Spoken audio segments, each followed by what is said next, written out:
Hello बच्चों, जैसे कि आपको पता है पिछली क्लास के अंदर मैंने बताया था आपको हिंदी वर्णमाला का शब्दकोश कि कैसे शब्दकोश निकलना है, कैसे वर्णों का क्रम है, कौन सा वर्ण किस स्थान पे आएगा। बेटा वो सब चीज़ें बताई थी मैंने आपको। और आज मैं आपका हिंदी के अंदर एक टॉपिक लेकर आ रहा हूँ, उच्चारण स्थान।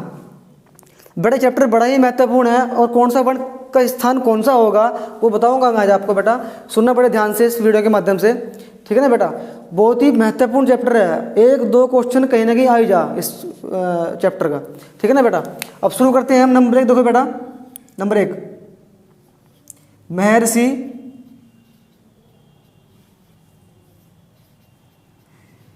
पाणिनि ने स्थानों की संख्या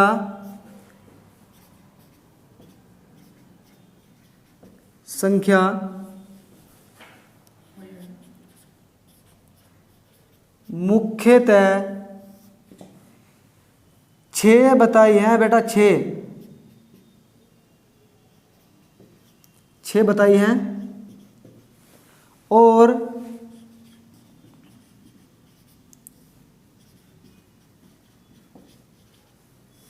सामान्य रूप से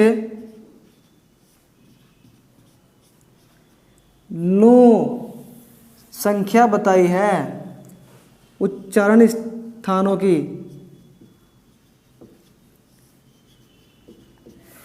अब बेटा मैं आपको बताऊंगा बारी बारी कि 6 वो मुख्य कौन से हैं उच्चारण स्थान और 9 सामान्य कौन से होंगे। अब ये दोनों बातें मैं आपको बता के चलूंगा बेटा। तो देखते हैं नंबर 1 यहाँ पे, ठीक है ना। नंबर 1 आप नंबर 1 में डाल सकते हैं क वर्ग। क्या लिखा है बेटा? क वर्ग।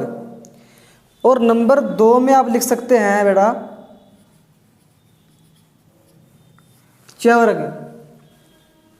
क्या लिखा है बेटा? च वर्ग। तो बेटा नंबर 3 पे आपका आता है, यहाँ पे देख लेना आप बेटा, ट वर्ग। ट वर्ग। नंबर 4 पे बेटा आपका आता है यहाँ पे त वर्ग। और नंबर 5 पे आपका आता है बेटा प वर्ग। प वर्ग। और नंबर 6 पे आपका आता है बेटा नासिक्य वर्ण। नंबर 7 पे देखो बेटा क्या आता है आपका दंत प्लस ओष्ठ वर्ण। नंबर 8 पे क्या आता है बेटा आपका देखो कंठ प्लस तालु वर्ण। क्या आता है बेटा? कंठ प्लस तालु वर्ण। समझ रहे हैं बेटा आपको मेरी बात को? समझ में आ रहा है बेटा? हाँ बता रहा है भी देखो। फिर नंबर 9 पे आता है आपका बेटा कंठ प्लस ओष्ठ वर्ण। अब बेटा मैं आपको सब बताऊंगा किस इस वर्ण का स्थान क्या है, उच्चारण क्या है, स्थान क्या है, कौन सा वर्ण कहाँ से निकल रहा है, किस प्रकार से वो हमारी जीवा के माध्यम से बाहर आ रहा है, वो सब बातें आपको मैं बताऊंगा बेटा। अभी सबसे पहले मैंने उसको यहाँ तक लिख दिया है ताकि आपको दिक्कत ना आए, एक भी वर्ण छूटे ना। अगर एक वर्ण छूट जाए तो बेटा गड़बड़ हो जाएगी। मैं चाह रहा हूँ कि आपको संपूर्ण ज्ञान दूँ स्थान का, कुछ भी ना देखना आप बेटा, केवल ये कर लेंगे तो पेपर पास है। एक भी क्वेश्चन छूटने का नहीं कहीं भी, ठीक है ना। अब देखो बेटा क वर्ग के अंदर आपका आता है क, ख, ग, घ और अंग। लेकिन उच्चारण स्थान के हिसाब से कंठ में आपका ये भी रखा गया है बेटा ए और है और विसर्ग। विसर्ग का जो चिन्ह है वो ये है बेटा। और इन सब का स्थान आपका कंठ होगा। क्या होगा बेटा? कंठ।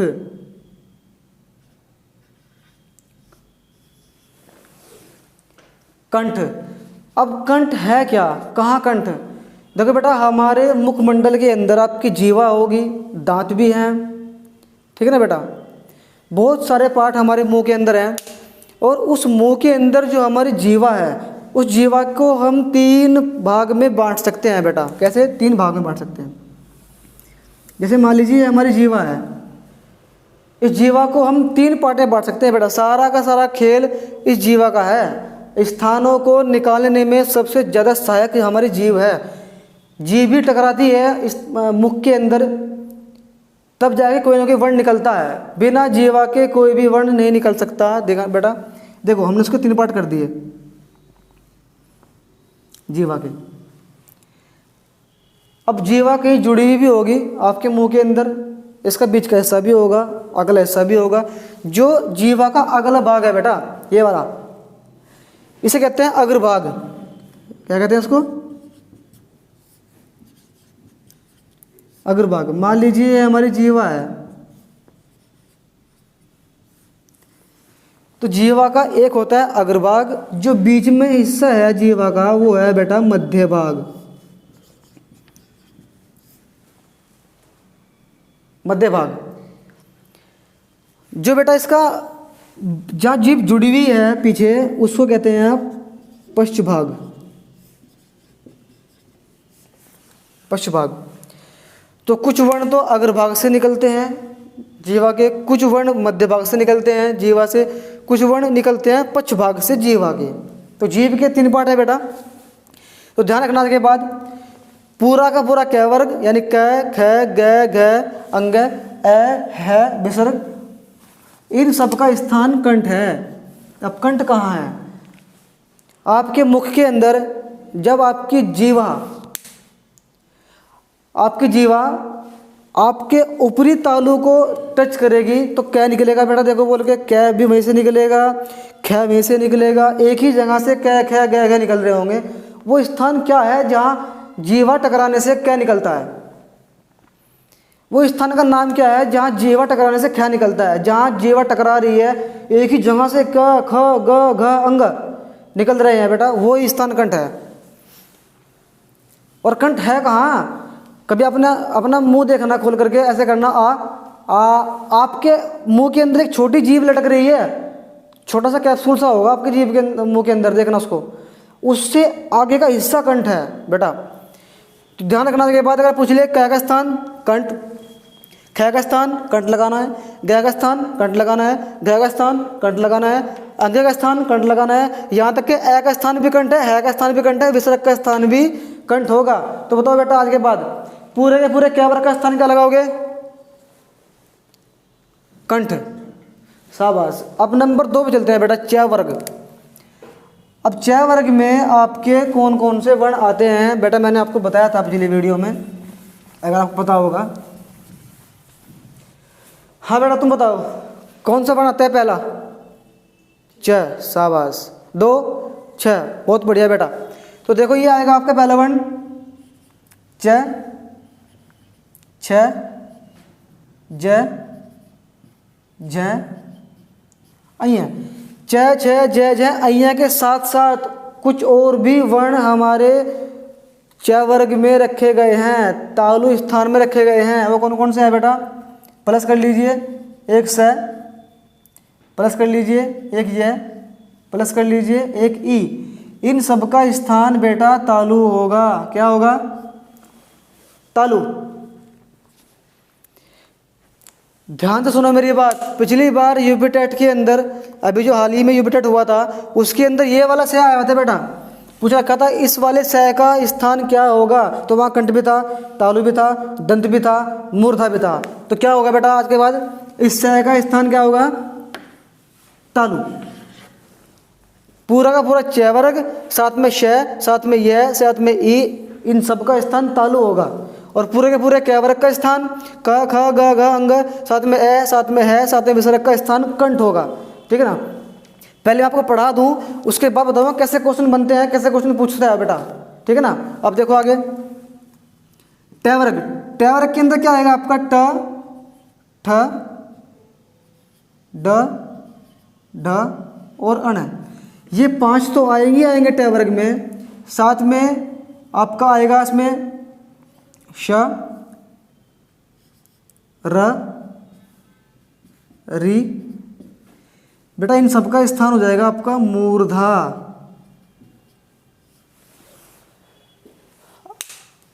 मूर्धा किसे कहते हैं? मूर्धा आपके कंठ और तालू के बीच का हिस्सा, जब आपकी जीवा ऐसे घुंडी आकार में घूम के, ऐसे घुंडी आकार में घूम करके ऊपर टच करेगी ना, देखो बोल के टे, टे में आपकी जीवा ऊपर घुंडी में घूम गई होगी।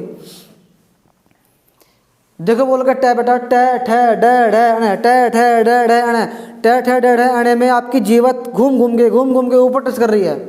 तो जहाँ टच कर रही है वो स्थान बेटा मूर्धा होगा, ठीक है ना। और तो आज के बाद बताना है आपको टे का स्थान मूर्धा, टे का स्थान मूर्धा, डे का स्थान मूर्धा, डे का स्थान मूर्धा, अण का स्थान मूर्धा, षटकोण का स्थान मूर्धा, रे का स्थान मूर्धा और री का स्थान मूर्धा। अब दो से हो गए, एक से ये, एक से ये। इस से का स्थान तालु, इस से का स्थान मूर्धा। ध्यान रखना बेटा, आज के बाद गलती मत करना। तीन से हैं, तीनों शय का स्थान अलग अलग होगा बेटा, ठीक है ना। अब आगे चलते हैं तय वर्ग। तय वर्ग में आपका तय आएगा, थ आएगा, द आएगा, ध आएगा, न आएगा और साथ में स आएगा, साथ में ल भी आएगा, साथ में लिरी भी आएगा। तो बेटा इन सब का स्थान हो जाएगा आपका दंत। क्या हो जाएगा? दंत। अब देखो एक से, हाँ तुम बताओ बेटा, दो से, तुम बताओ बेटा, तीन से, आगे ना तीन से, लेकिन तीनों से का स्थान अलग अलग है। इसका स्थान दंत है, इसका स्थान मूर्धा है, इसका स्थान तालु है। तीन से, तीनों से का स्थान अलग अलग, कोई दिक्कत नहीं होगी बेटा तुम्हें आज के बाद। तीनों से के स्थान अलग अलग है, कभी गलती ना कर बैठना, ठीक है ना। अब दंत क्या है? जब आपकी जीवा का अग्रभाग, जब आपकी जीवा का अगला हिस्सा ये वाला आपके दांतों को टच करेगा तो बेटा क्या निकलेगा? बोल के देखो, तय तय, देखो तय तय थ द ध न। आपकी जीवा का अगला भाग दांतों पे लग रहा है बेटा, तभी तो दंत कहलाया। स्थान देखते हैं बेटा, प वर्ग, प फ ब भ म। साथ में छोटा ऊ प्लस बड़ा ऊ प्लस ओ प्लस औ। बेटा प फ ब भ भ, प फ ब भ म और छोटा ऊ बड़ा ऊ ओ औ, इन सब का स्थान क्या होगा? ओष्ठ। क्या होगा? ओष्ठ। क्यों होगा ओष्ठ? पै दिखाओ बोल करके। क्या आप पै को बिना होठों के बोल देंगे? क्या फै को बिना होठों के बोल देंगे? दोनों होठ आपके प फ ब भ में से मिल रहे हैं। देखो प फ ब भ, बिना होठों के आप बोल नहीं सकते इस चीज़ को। अब कहेंगे सर ये कैसे हो गया फिर? ओ क्यों, ऊ क्यों आएगा यहाँ पे? बड़ा ऊ क्यों आएगा? क्योंकि छोटा ऊ, बड़ा ऊ, ओ औ इसलिए आएंगे क्योंकि जब ऊ बोलते हैं, बड़ा ऊ बोलते हैं, ओ बोलते हैं, औ बोलते हैं, इसमें भी आपके होठों की आकृति गोल बनती है और थोड़े से होठ आगे की तरफ आते हैं। देखो ओ बड़ा ऊ है ना, ओ औ होठों की आकृति तो कर रही है ना काम, कुछ ना कुछ तो कर रहे हैं ना होठ ओ औ में, छठा ऊ बड़ा ऊ में, इसलिए इनको भी यही रखा गया है ओष्ठ में ही। पै वर्ग तो पूरा है ही, प फ ब भ मैं तो पूरा है ही है ओष्ठ में, लेकिन साथ में चार वर्ण भी बेटा ओष्ठ में आएंगे। गलती मत कर देना जिंदगी में कभी भी कि इसका स्थान क्या होगा, इसका स्थान भी ओष्ठ ही होगा, ठीक है बेटा। अब देखते हैं नासिक्य वर्ण। नासिक्य वर्णों में आपके 5 वर्ण रखे गए हैं। कैवरक का 5वां, अंतिम 5वां, देखो ये 5वां वर्ण है कैवरक का। चैवरक का 5वां वर्ण, टैवरक का 5वां वर्ण, तैवरक का 5वां वर्ण, पैवरक का 5वां वर्ण। ये बाद के 5 वर्ण ही नासिक्य वर्ण में रखे गए हैं, क्योंकि इनको बोलने में आपके नाक से भी साउंड निकलती है। आपके नाक का ही प्रयोग हो रहा है। न न न, देखो न म अय अण मैं बेटा, ठीक है ना।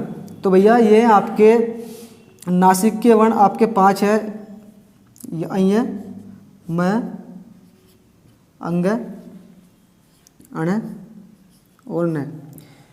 आप कहेंगे कि सर जी नासिक के वर्णों का क्रम तो इस प्रकार से है, पहले अंग्य आता, फिर अय्य आता, फिर अण आता, फिर न आता, फिर मैं आता।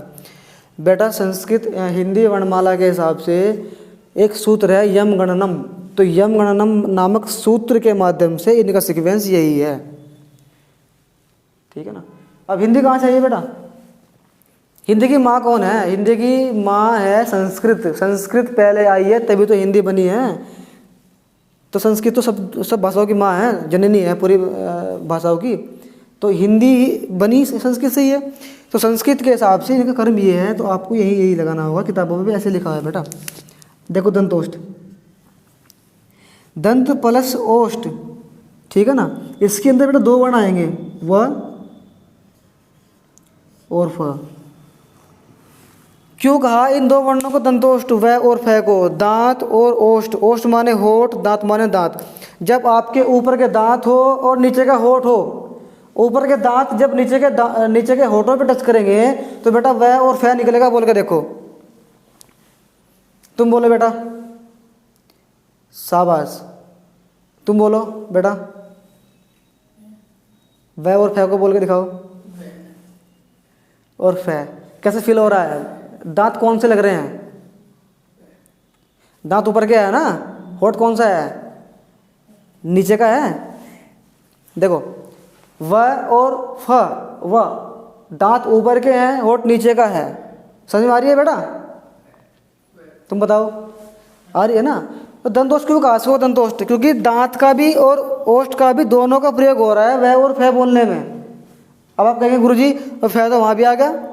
हाँ, तो वहाँ बताएंगे इसका भी तरीका कि किस प्रकार से क्वेश्चन पूछेगा वो, कि किस प्रकार से क्वेश्चन बनाएगा वो, बताएंगे बेटा, इसका बताएंगे। कंठ तालु, ठीक है ना। कंठ तालु में बेटा कौन कौन से आते हैं? देखो आपका दो वर्ण आते हैं, ए और ऐ। कंठ ओष्ठ में भी दो आते हैं बेटा, ओ और औ। ए और ओई को बोलने में कंठ और तालु का दोनों का प्रयोग हो रहा है, क्योंकि ए और ऐ निकल तो रहे कंठ से ही, लेकिन हल्की सी जीभ भी टच हो रही है तालु पे। देखो ए ऐ, हल्की सी जीभ टच होगी, इस प्रकार से इन्हें कहते हैं कंठ तालु। कंठ और ओष्ठ, ओ और औ निकल तो रहे कंठ से ही, लेकिन होठ भी थोड़े आगे आ रहे हैं, इसलिए इसको कंठोष्ठ बोल दिया है बेटा। अब बताओ, पाणिनि ने कितने स्थान माने मुख्य? 6। शाबाश, सामान्य रूप से। अब बता रहा हूं मैं कौन से 6 हैं, कौन से 9 हैं बेटा। जो शुरू के आपके 6 हैं, देख लीजिए आप, शुरू के 6 जो हैं आपके, यही हैं आपके मुख्य स्थान। और अगर बात करें यहाँ से लेके यहाँ तक की, 6 और 3 कितने होते हैं? 9। तो यहाँ तक हो गए आपके ये 9। तो 6 में 3 मिला के 9 हो जाता है। अगर पूछेगा पाणिनि के अनुसार मुख्य स्थान कितने हैं, तो 6 लगाना है बेटा। अगर पूछेगा पाणिनि के अनुसार सामान्य स्थान कितने हैं, तो सामान्य स्थानों में बेटा क्या लगाना है? 9। बहुत बढ़िया। अब देखते हैं कि यहाँ से क्वेश्चन वो किस प्रकार से बनाता है, किस प्रकार से पेपर में आ रहा है बेटा। मैं आपको पहले बता रहा हूँ, फिर मैं 2-4 क्वेश्चन छोड़ के भी जाऊँगा। मुझे बताना है बेटा आप कमेंट करके कि सर इसका आंसर ये होगा, इसका आंसर ये होगा। ठीक है ना, बिल्कुल करना है, कोई दिक्कत नहीं होगी। ठीक है बेटा। अब देखो, मैं इसको थोड़ा साफ कर दूं यहाँ से। बता रहा हूँ बेटा मैं किस प्रकार से क्वेश्चन बना रहा है वो एग्जाम में। देखो, पहला प्रश्न कैसे बनाएगा, इनमें वह कौन सा वर्ण है जिसको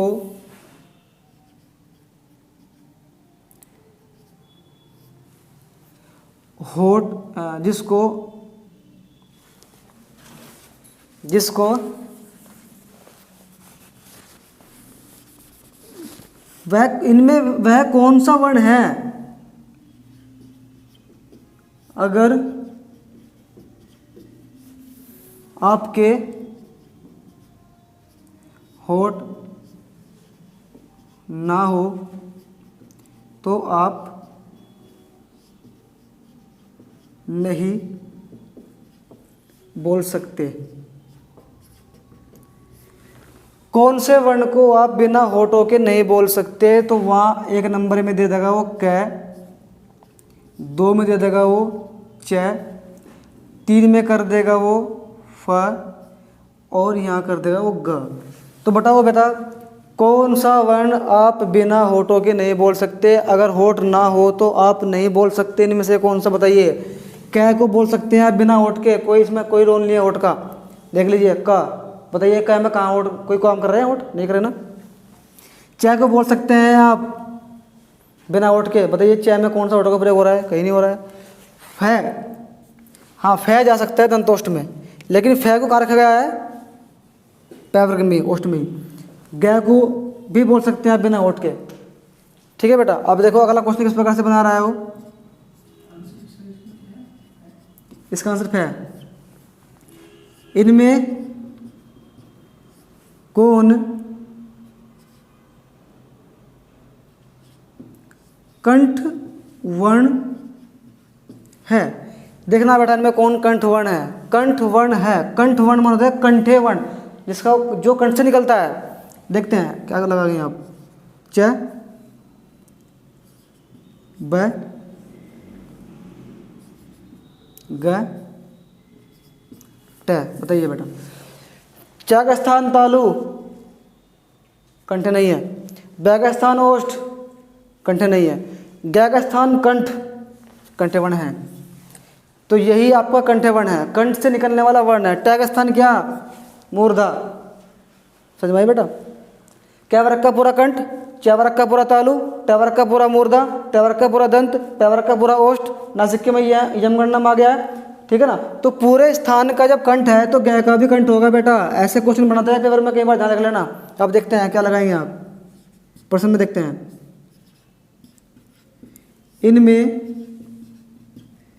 कौन सा वर्ण, कौन सा वर्ण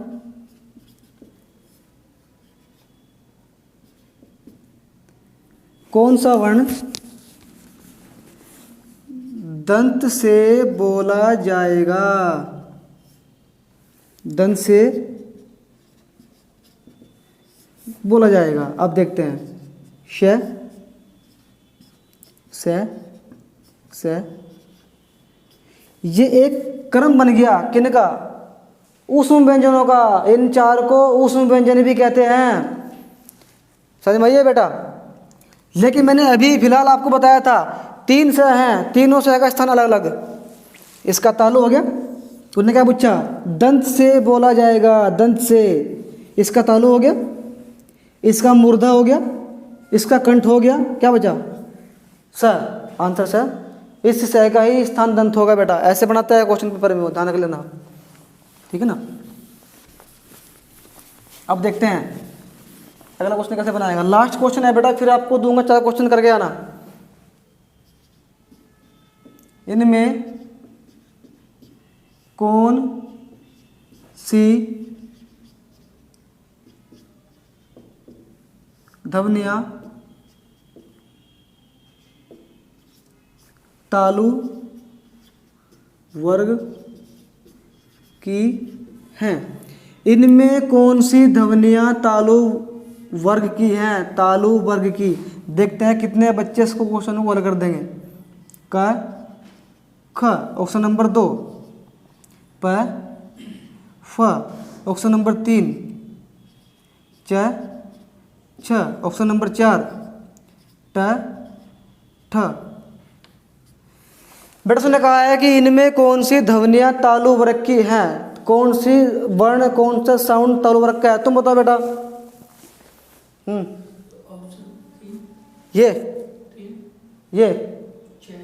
ये शाबाश भैया। ये तो कंठ वर्ग की हैं, हमने पूछा तालु वर्ग की। और ये ओष्ठ वर्ग की हैं, हमने पूछा तालु वर्ग की। ये च, छ, ज, यही है तालु वर्ग की ध्वनियाँ। तो गोला कहाँ कर देंगे बेटा? हम गोला यहाँ कर देंगे। यही हमारे तालु वर्ग की ध्वनियाँ हैं। ये किस वर्ग की हैं? मूर्धा वर्ग की ध्वनियाँ। ठीक है बेटा। चलिए अब देखते हैं आप कितने क्वेश्चन कर पाएंगे। क्वेश्चन छोड़ के जा रहा हूँ बेटा, बताना मुझे कमेंट में कि क्या आंसर है आपका, फिर मैं आपको उसका उत्तर भी दूंगा। पहला क्वेश्चन लिख लीजिए आप, प्रश्न नंबर 1, इनमें कौन दंत वर्ण नहीं है? ऑप्शन नंबर 1 था, ऑप्शन नंबर 2 था, ऑप्शन नंबर 3 प, ऑप्शन नंबर 4 ध। आपने बताना है कौन सी दंत वर्ण नहीं है।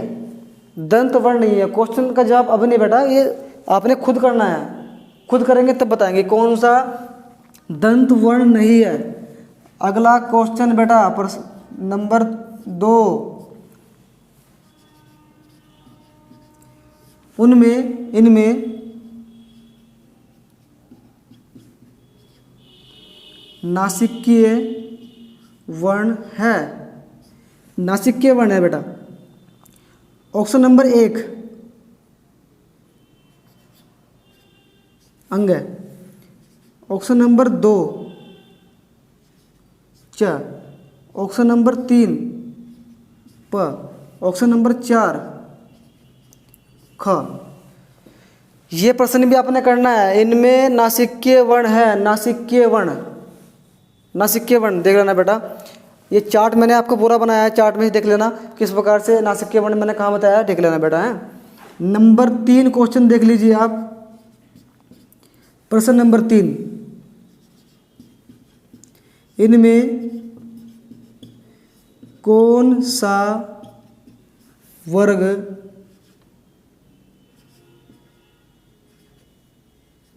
मूर्धा स्थान का है? मूर्धा स्थान का है। मूर्धा का मतलब है ट वर्ग, ट ठ ड ढ अण, इसका है। देखते हैं कौन सा वर्ग, कौन सा वर्ग, ठीक है ना। अब देखते हैं नंबर 1 ऑप्शन क वर्ग, नंबर 2 च वर्ग, नंबर 3 ट वर्ग, नंबर 4 प वर्ग। बेटा आपने ये बताना है कि कौन सा वर्ग मूर्धा स्थान का है। लास्ट क्वेश्चन छोड़ के जा रहा हूं, चौथा।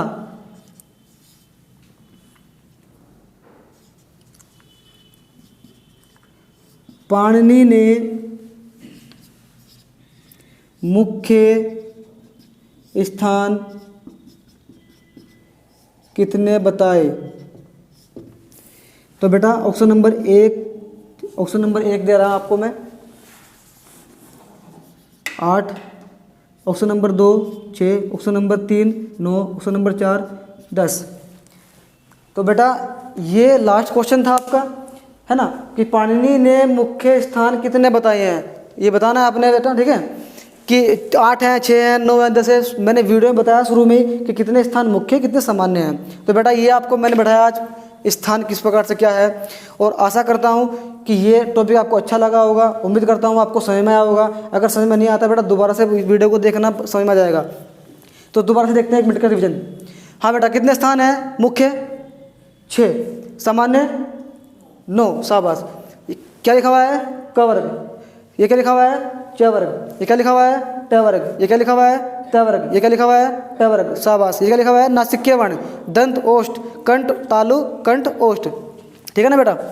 तो पूरे क वर्ग का स्थान कंठ लगा देना है, पूरे च वर्ग का तालु, पूरे ट वर्ग का मूर्धा, पूरे ट वर्ग का दंत, पूरे त वर्ग का ओष्ठ।